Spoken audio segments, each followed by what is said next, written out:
Hello everyone and welcome back to another episode, kind of, of Middle-earth Shadow of War.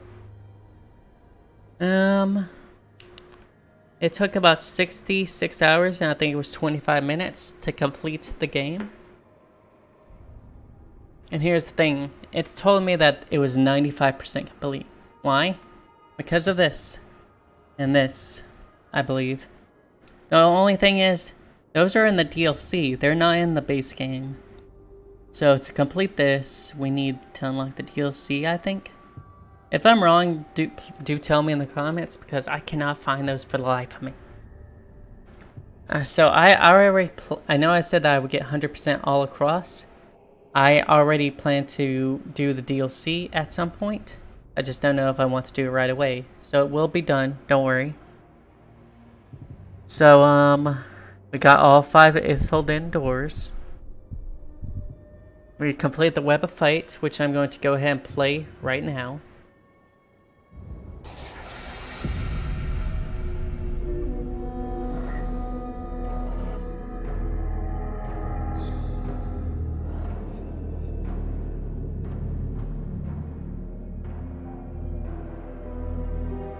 We must stand against them. Destroy them. They will only keep coming. Sacrifices must be made. You would abandon me.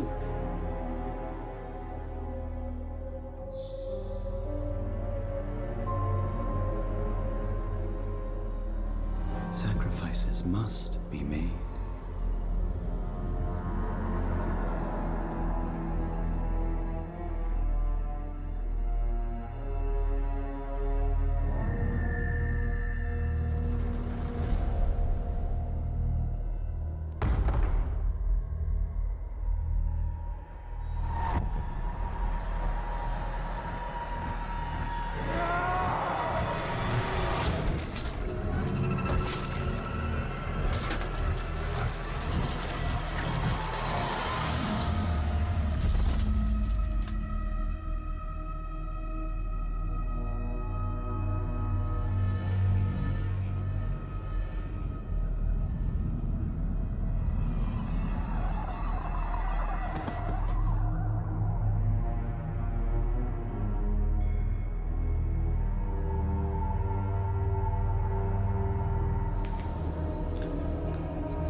Hot diggity.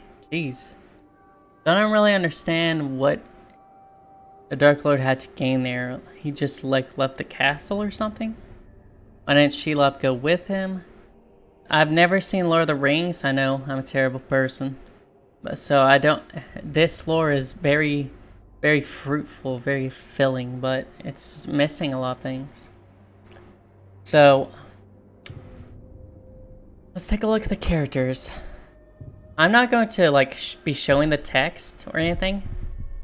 If you guys want me to do that, though, do ask me in the comments.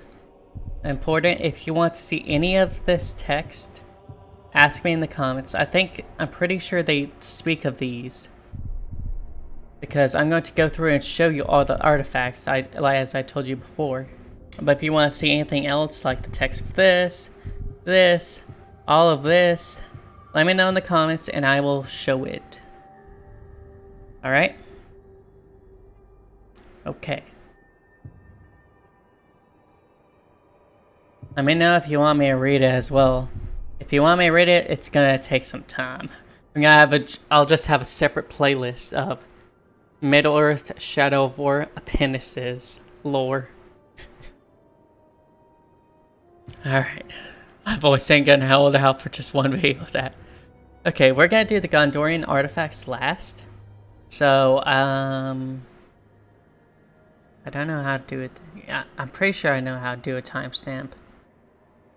I'm pretty sure you don't need a subscriber requirement for that, so I'll put a timestamp in the description, I guess, for that. So the main characters we got Talion, Celebrimbor, Dark Talion, cool, Altariel, Shelob, Karnan. Oh, you know, by the way, when Shelob was crawling up that cliff, and it was like some, I don't know what the term for it is, time slowed down. It was like, yeah,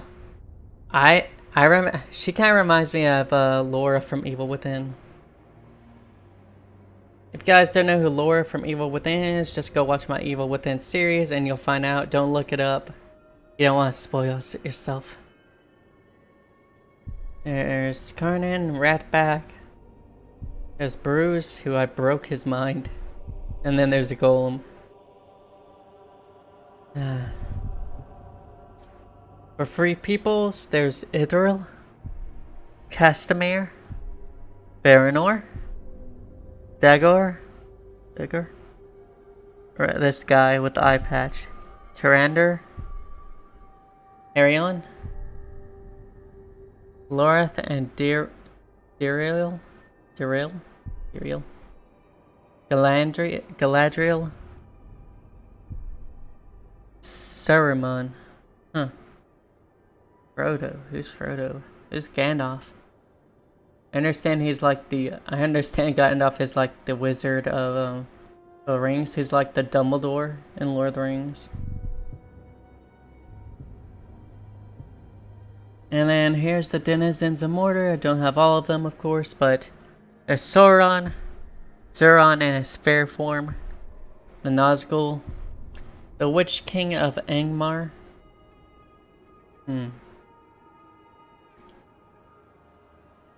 Oh, the Chief Lieutenant of the Witch King, okay. No, so wait, he's not the Witch King, the Chief Lieutenant of Sauron himself, okay. Zuladon. Orthog. This is a memory of thing. We saw that at the end of last episode. Helm Hammerhand. And Isildur. As for our culture, we got the Uruk-hai, the Olog-hai. Let's see. Okay. Warrior, okay. I'm actually reading a bit of this. Orcs bred for war. So they're more, yeah, that's why they're more aggressive. Black speech. That one guy, that Olog-hai, could speak black speech. And couldn't understand Ratbag. There's grunt orcs. There's assassins, beastmasters, berserkers, commanders. There's destroyers, marksmen, slayers, tanks, trackers, tricksters, dark tribe, barrel tribe, machine tribe, Marauder tribe, Mystic tribe, Warmonger tribe, Terror tribe, and that's that. Beasts, there are spiders, hellhawks, which we don't really mess with those. They're seen flying around here and there though.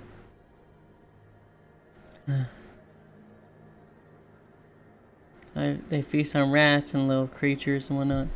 There's rats, Morgai flies, which are ridiculous.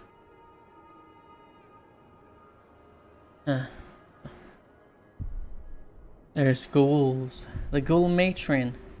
There's Caragors, the dire Caragors. There's grogs, and there's rare grogs that are like magic types. And then there's drakes.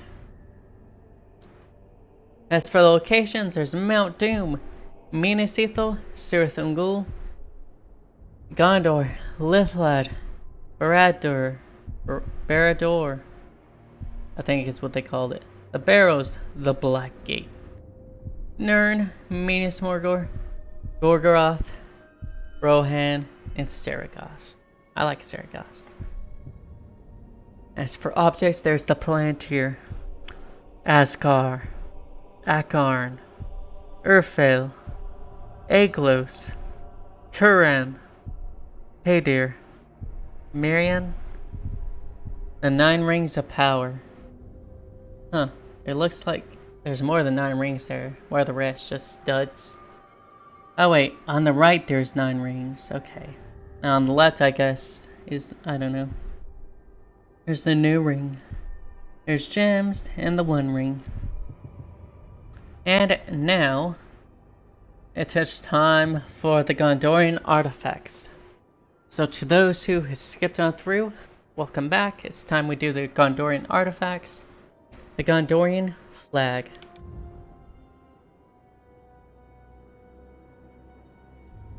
Father always said, a proper war banner has 2 roles, to direct and to inspire. In the chaos of battle, he'd say, you won't march wrong if you keep your flag in sight. Now the orcs have cast down our banners, but Gondor's flag still inspires, even if I see it only in my mind's eye. So long as one Gondorian lives, the white tree still stands tall. Alright. Next. We Gondorians called Minas Ithil home, but we cannot claim to have built it. That honor belongs to exiles from the fabled realm of Numenor beyond the sundering seas. Wondrous architects, they fashioned this city of marble to reflect the moonlight and glow with an inner warmth. But the city's beauty and light drew the ire of the Witch King, who has long sought revenge on Gondor. Huh. Okay. Sketch. Elven serving vessel. I wonder if the elves have mundane objects as we do, for even their common containers and vessels seem uncommonly fine. This artifact was once part of a table setting given as a gift centuries ago. The other parts were broken when one of Mordor's many ground tremors knocked them off a shelf. How I wish my predecessors had saved the broken shards. That's a puzzle I'd like to reassemble. Elven things deserve to last. Huh. Okay. Trick skill. Gondorian folktales abound with drakes, lesser versions of the great dragons who supposedly slumber under the earth. Yet here in Mordor, I've seen them with my own eyes, though from a safe distance, and they are nothing like the storybooks say. They are lethal hunters of the air, rapacious and cruel, apt to torment their prey before eating it. This scale, taken from a drake carcass we found in a ground cave, gives some sense of their size, and how strong they must be to carry such weight aloft. Oh, jeez. They are pretty cool. Silver ring. The orcs are obsessed with rings, more so than coins or jewelry of equal value. They snatch them from prisoners immediately, and what happens to these rings is anyone's guess. We rarely find orcs actually wearing them. Huh. I guess they're probably searching for rings of power for their master. Because they would most likely get a promotion if they did that. A hobbit pipe. This pipe is purported to be the creation of hobbits, a sort of halfling that lives beyond our reckoning in the north. I wonder at the strange notion of full-grown adults who scarcely reach my waist in height.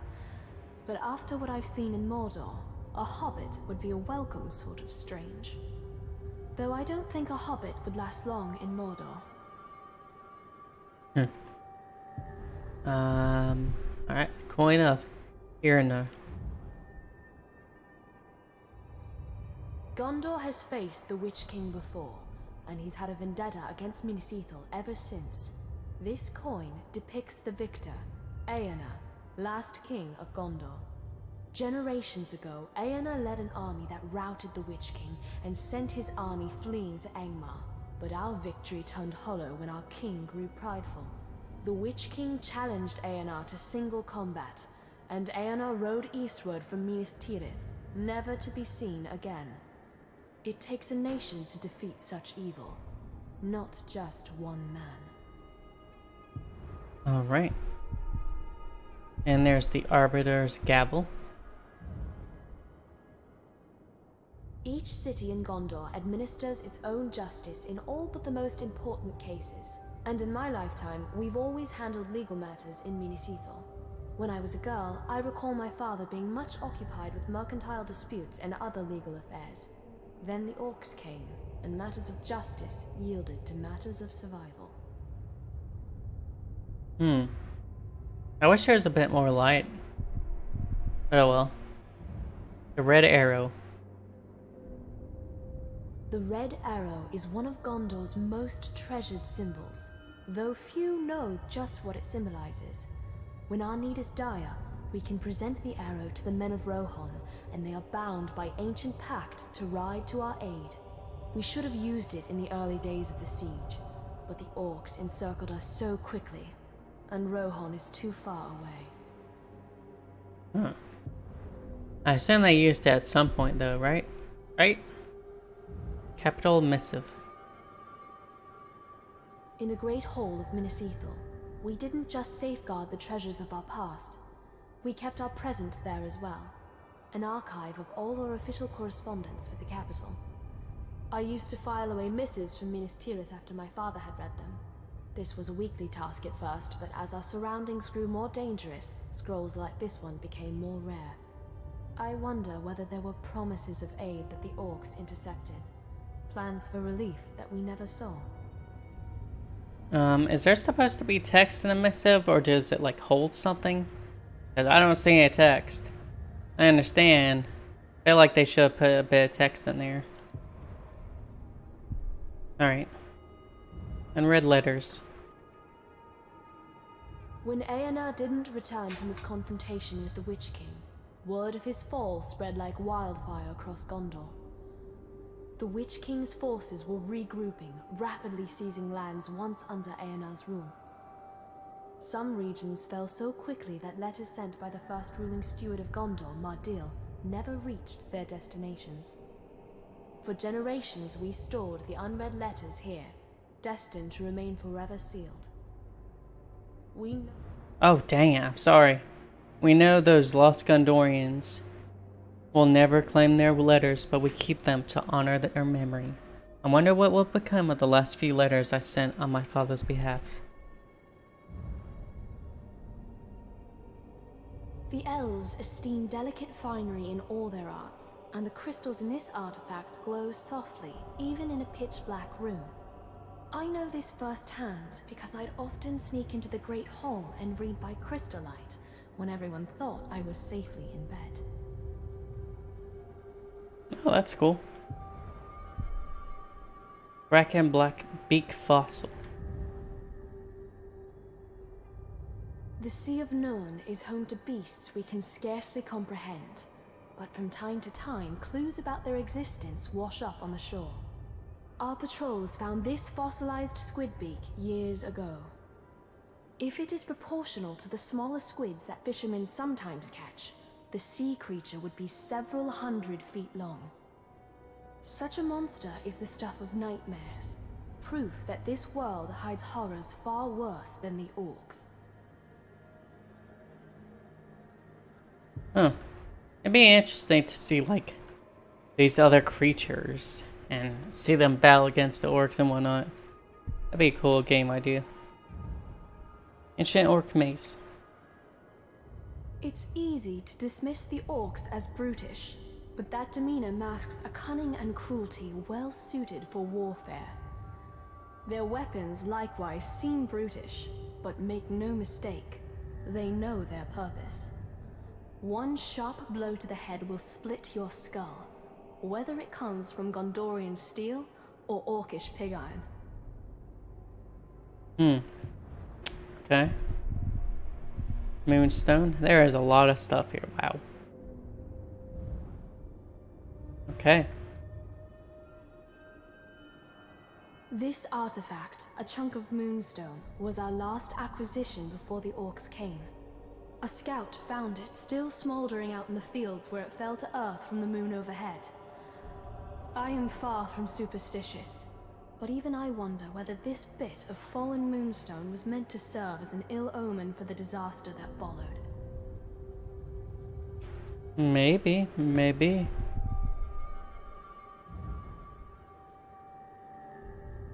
Some orcs are self-styled marauders who crave riches more than other orcs.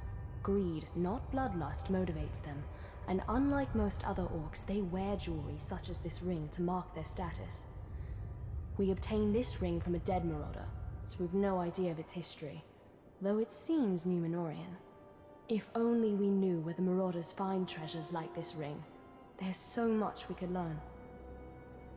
I mean, you could try hunt down information. King don't tell me. King Irnur's crown. The last king of Gondor, Eonar, challenged the Witch King himself in the heart of Angmar.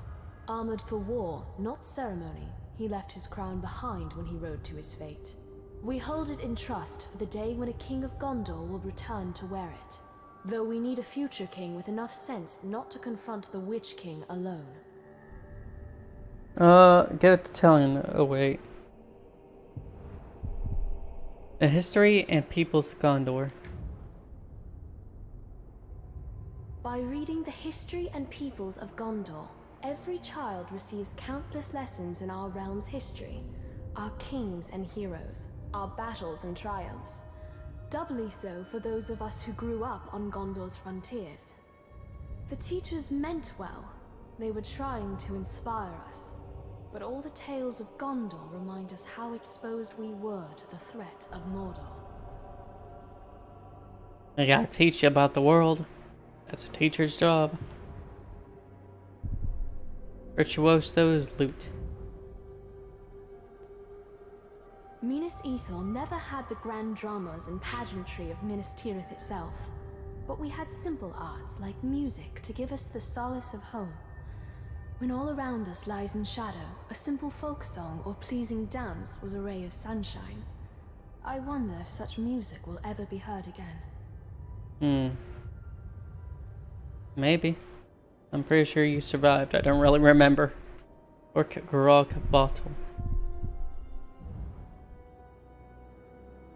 To an orc, grog is strong drink for their bellies, but it's also medicine for their wounds, and so combustible that it may even be fuel for their war machines. Few Gondorians dare drink it, lest we start to behave like the orcs. Still, it is worth studying. Baranor has some ideas about a poison that, when mixed with grog, can disable or even kill the strongest orc.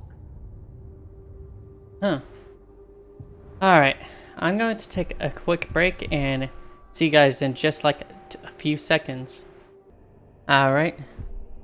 Or grog bottle. Order of battle.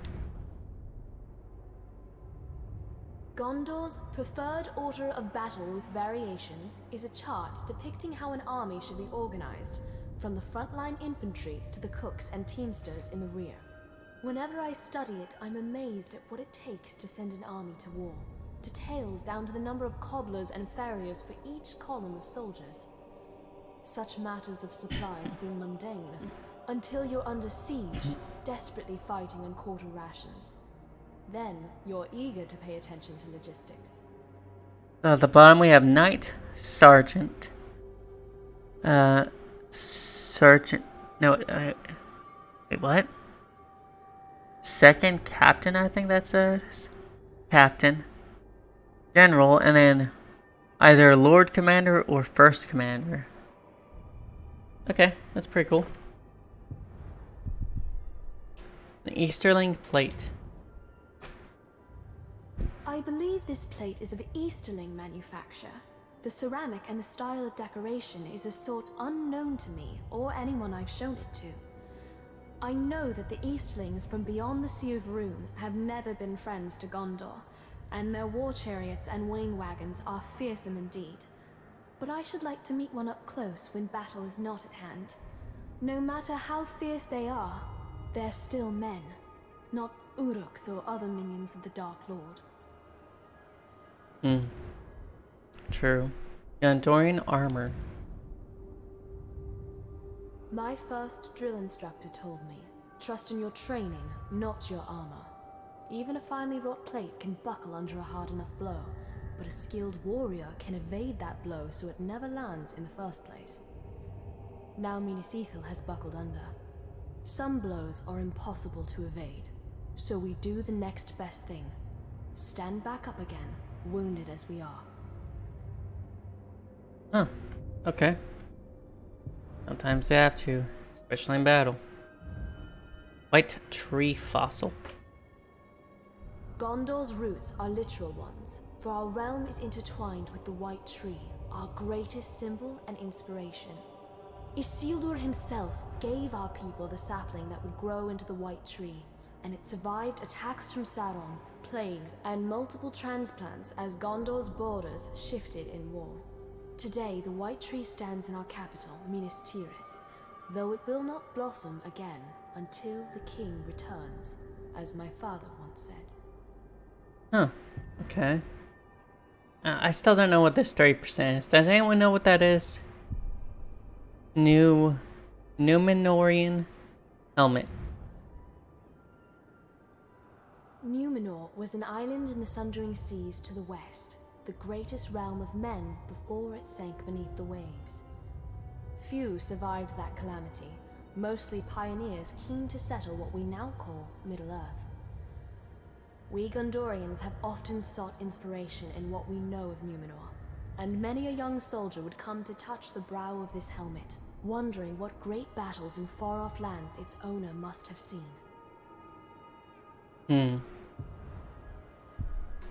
There's also the elven ship model.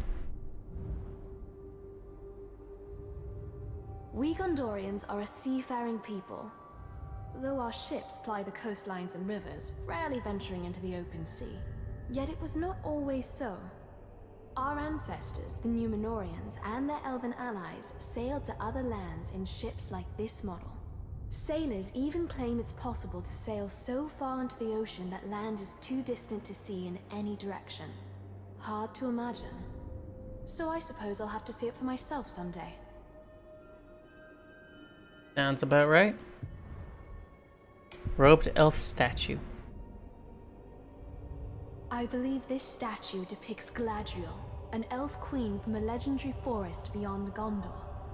I found scant reference to her in our books, but I know her name means Tree Maiden, and she's said to have hair of gold and silver.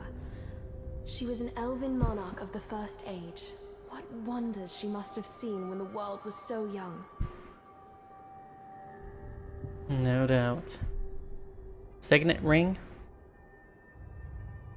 Some see rings like this as mere adornment, decoration for one's finger. Yet this ring marks its wearer as a lord of Gondor, the line of Hamasir. Its filigrees form a seal that marks correspondence as surely as a signature. This ring may be all that's left of Hamasir's line. I know they perished when Minas Ithil fell. When a ring has symbolic significance, it is far more powerful than ordinary jewelry. Map of Gondor. Those who live in Gondor's lowlands could easily forget how close to Mordor Minas Ithil was. Few of Gondor's people devote more than a moment's thought to its borders, or what lies beyond. For them, the threat of Mordor is distant indeed. So that's Gondor over here. So, I wonder if Mordor is on here. I don't see it. Gondor. That's where we fought, though. I'm pretty sure. Tell us of farthest Umbar. Minas Ithil's bookshelves cannot compare to the great libraries of Minas Tirith, but they're still the biggest collection of knowledge for miles in any direction. As a girl, I thrilled at the wisdom gathered here. Everything from histories to poetry to cookbooks from a bygone age. This one, Tales of Farthest Umbar, was a childhood favorite. Stories of daring from pirates of old. Real corsairs are far less noble than these tales make them out to be, I'm sure. But they can't be as cruel as the orcs. Hmm. The contrivances of carpentry. Ah, jeez. Not every author seeks to inspire. Some seek to instruct. So it is with Contrivances of Carpentry by Pelwyn of Lossenark. I spent many an hour tracing the wondrous diagrams within this tome, instructions for building everything from hobby horses to windmills to catapults. I wonder sometimes who taught more apprentice carpenters, Pelwyn or his book. Huh. Probably himself, I don't know, unless he put all his existence and drained his life juice into the book itself. Oh no, I've lost them. It's all over. Let's see. The contrivances. I already forgot, okay. Corsair's Oar. Oh. There we go. This oar comes from a longboat that washed ashore in the Bay of Belfalis, and it surely passed through many a corsair's hands before finding its way inland, where I espied it atop a merchant's cart years ago. I've often wondered about the hands that rowed it to sea. Were they the calloused hands of a slave, or those of a dashing corsair of Umbar? I suppose I'll never know. Scrying Bull. The ability to scry, to see beyond the limit of ordinary vision, has always fascinated us. Those who claim to scry say pools of still water held in an antique bowl can foresee Mordor's many dangers, or reveal a glimpse of fair Gondor itself. But the bowl lacks the range or clarity of the Palantir, and I wonder whether it shows us anything beyond what we might wish to be true. Map of Southron. I never dared to break the seal on this scroll, though I often wanted to. I found it in a dust-covered box with a label marked Maps of Southron Trade Routes. Baranor is a Haradrim, so perhaps this scroll has a map of his homeland. Breaking the seal is strictly forbidden for those who aren't Lords of Gondor, and as much as I'm curious, I know my father would not approve. I think there might be a map in there. I can't really tell.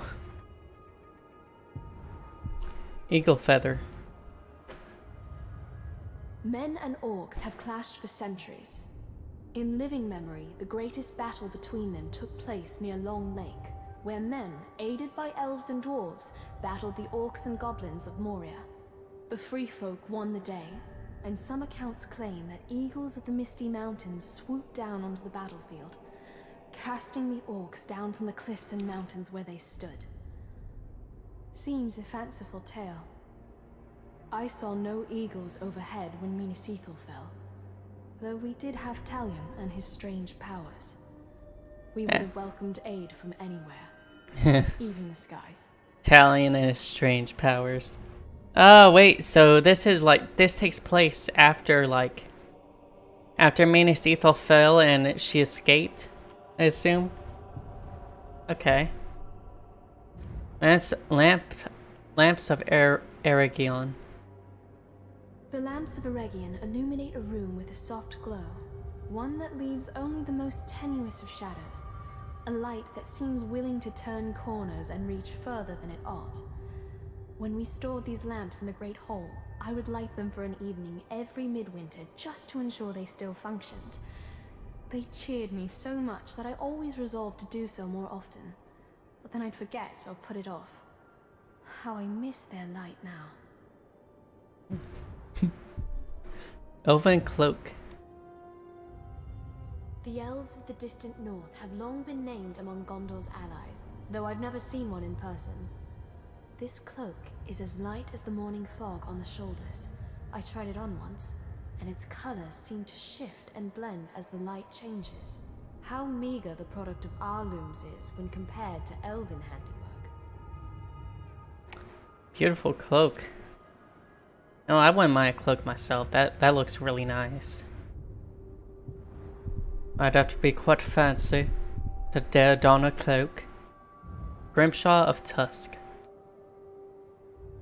The orcs are neither the only denizens of Mordor, nor the first. Easterlings and Haradrim have settled here from time to time, often at the Dark Lord's invitation. They are scarce today, but one can still find their strange artistic carvings scattered in places from Nirn to the city of the Corsairs.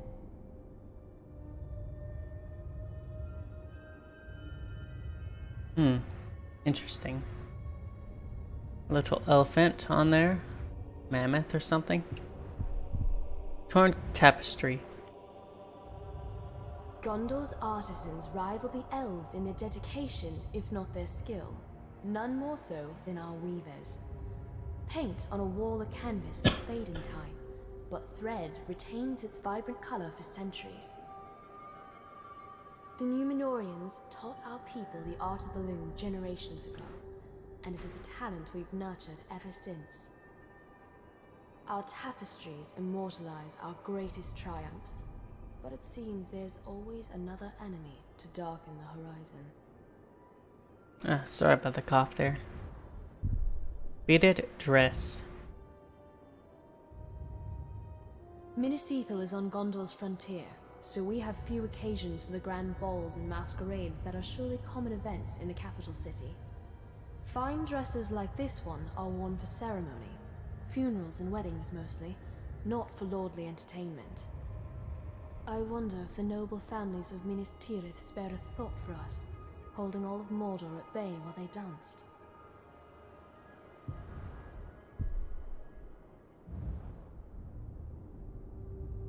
My earliest memories are of being nestled under blankets as my mother showed me the illustrations in a storybook about Luki the Larrikin, whose mischief always ended in disaster, though she was always one step ahead of her stern governess. I found the book tucked away years later after I learned to read, and I was surprised to learn that the storybook was full of little morality plays, not the comic tales my mother told. I wonder why she did that.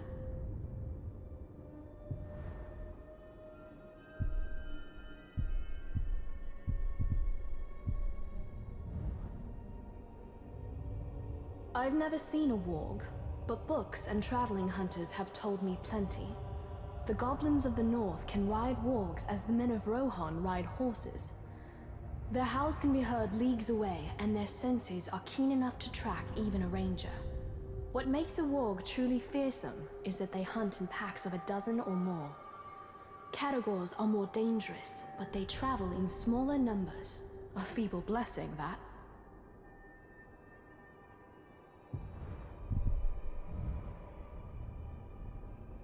To most Gondorians, this midnight urn is a simple pot of clay, but to the denizens of Minas Ithil, it represented shared sacrifice that only those who live on the frontier understand. For centuries, the name of every able-bodied resident of Minas Ithil was placed in the midnight urn, and at sunset a name was drawn. That person would have to patrol the city's walls until sunrise. The task was ceremonial once we had a professional army, but that made it no less important.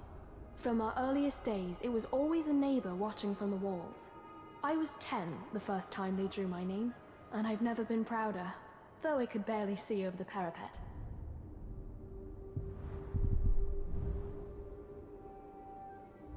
This artifact was a gift from Gondor's other frontier, the long beaches of Unthalas along Gondor's distant shores.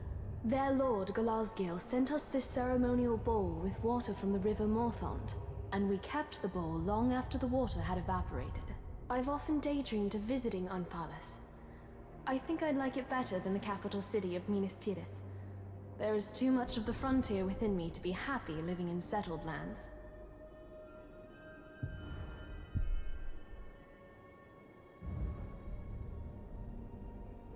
On the last day of each year, our people toast the setting sun, thereby seeking good fortune for the coming year, and ensuring the sun will rise the next morning, if the folktales are to be believed. The lords of Minas Ithil used this goblet for the toast of the final sunset, ever since Isildur himself founded the city back in the Second Age. We performed the toast every year without fail, though it availed us little when a horde of orcs arrived at our doors. That was the golden toasting goblet. Sorry for the lack of me speaking. That noise happened in the background, and they pretty much tell the name of each in there. They didn't tell this one though. Let's not forget the Haradrim garb. We know little of the Haradrim, mostly folk tales told around the campfire. The stories say they are fierce, pitiless warriors, as cruel as the orcs and as stern as the southern mountains beyond which they hail. Those folk tales convince many a Gondorian child to behave, but I cannot reconcile them with what I see in the only Haradrim I know, Baranor. He is fierce in battle and stern when needs must, but cruel? Never.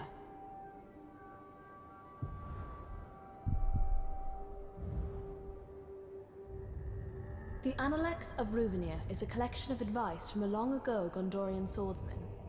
It includes a series of exercises he guaranteed would lead to triumph in every duel. Like all young Gondorian soldiers, I studied the Analects a great deal, and I learned two key things. One, Ruvenier's swordsmanship was undoubtedly better than his penmanship.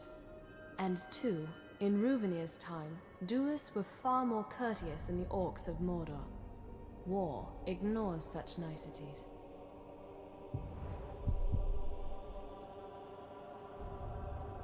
Ancient Orc Sword. It is a fundamental truth of Mordor.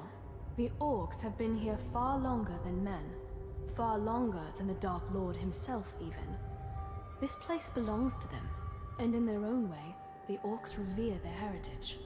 We found this sword in a crude shrine, after all. Yet imagine what the orcs and Mordor could become if freed of the Dark Lord's corruption. What would the orcs even do? I only know of the orcs from the Dark Lord, corruption, etc. What else would they do? Huh? They seem to love war, after all. Numenorian device. But some things were lost forever.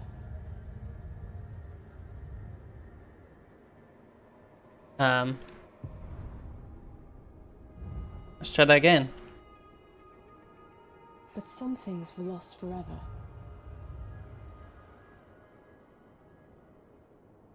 But some things were lost forever. Alright, guys, well.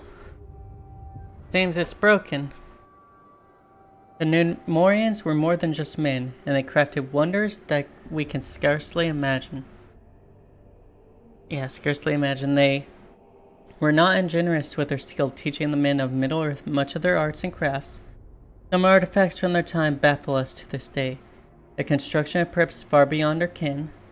Yet if we scratch the surface of any farmer's field, we find devices like this, proof that their grand civilization once dominated Middle-earth. Huh. The ceremonial amphora. It has long been customary for the people of Minas Ithil to offer an amphora of water or wine to any visitor from beyond our walls. Such travelers were rare, especially recently, and making the trek to the frontier almost guaranteed a thirsty guest. But when our need was greatest, no one from Gondor came to our gates, thirsty or otherwise. Huh. Now will you work? But some things were lost forever. But some things were lost forever. Alright, I guess not. Dwarven shield. There are no dwarves in Mordor. At first glance, this land would seem to suit them. Plenty of stone for carving and ore veins to mine. This shield belonged to a dwarf from another age who did come to Mordor, though not as a craftsman nor a miner. Now that Minas Ithil no longer contains the orcs within Mordor, the dwarves will have to put down chisel and hammer and pick up their shields once more.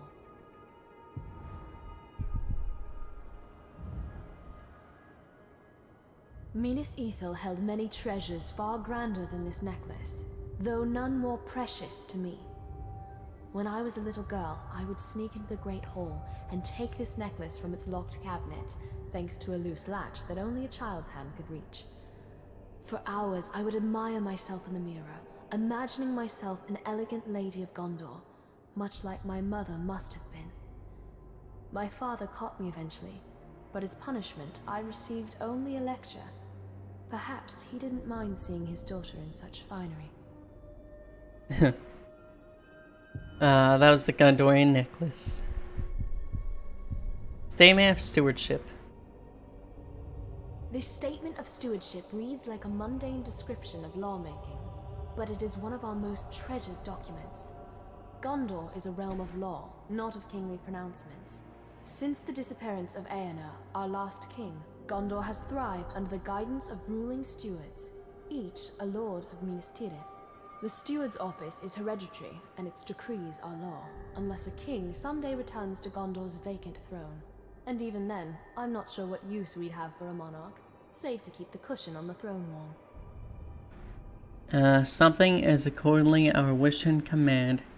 Something the kingdom of Gondor shall be free, and something, and that men, that the kingdom, okay, and that men in our kingdom shall, and keep all their liberties, rights, and, okay, I can read some of it. Alright, you guys can try and read that if you want. But on to our final Gondorian artifact, the Orc War Drum. I do not fear the orcs, but in the deep of night I will admit this. I fear their drums. An orc can be defeated in battle. His threat can be walled off or outmaneuvered. But the low rumbling of the drums, that cannot be halted by any artifice of man. Those drums are the heartbeat of their factories, and every beat marks the orcs' relentless advance. We seized these drums in a raid, and I locked them up in the Great Hall so that no orc could ever play them again. Well, that's that, everyone. I hope you all enjoyed this video. This will be in the Middle-earth Shadow of War playlist. However, I might move it if you guys do want me to indeed show all the info for all these other sections, including these, etc. Well, this, no, not really. Just let me know in the comments if you do. If I read them, it's going to take a long time to read all this. In fact, I might just do like little videos that last like, I don't know, a few minutes. Where, and then, and like, let's say a few minutes, oh, I'll do these 5. Or a few minutes, I'll do these 4 or 5, and then next day do more, or every like Wednesday or so. Yeah, but I would put those in a different playlist. Just let me know in the comments if you do want to see all that lore. So as usual, guys, I'd like to thank you all for watching. If you enjoyed the video, please consider leaving a like, comment, subscribing even. And I might go ahead and just get these if they're on a nice sale. Yeah, that's that. This has been Middle-earth Shadow of War. It was GraveWalker plus difficulty, and I enjoyed every minute of it. Mostly. Do let me know, guys, what game you would like me to play next. There's a link to the games that I have, and the link shows games I have not played yet. There might be 1 or 2 games that I might have played since then, but it's on my About page. Feel free to grab that up and ask me to play it. I'll take all the challenges you guys can throw at me, pretty much. Hope you guys have a great rest of the day. I'll see you next time.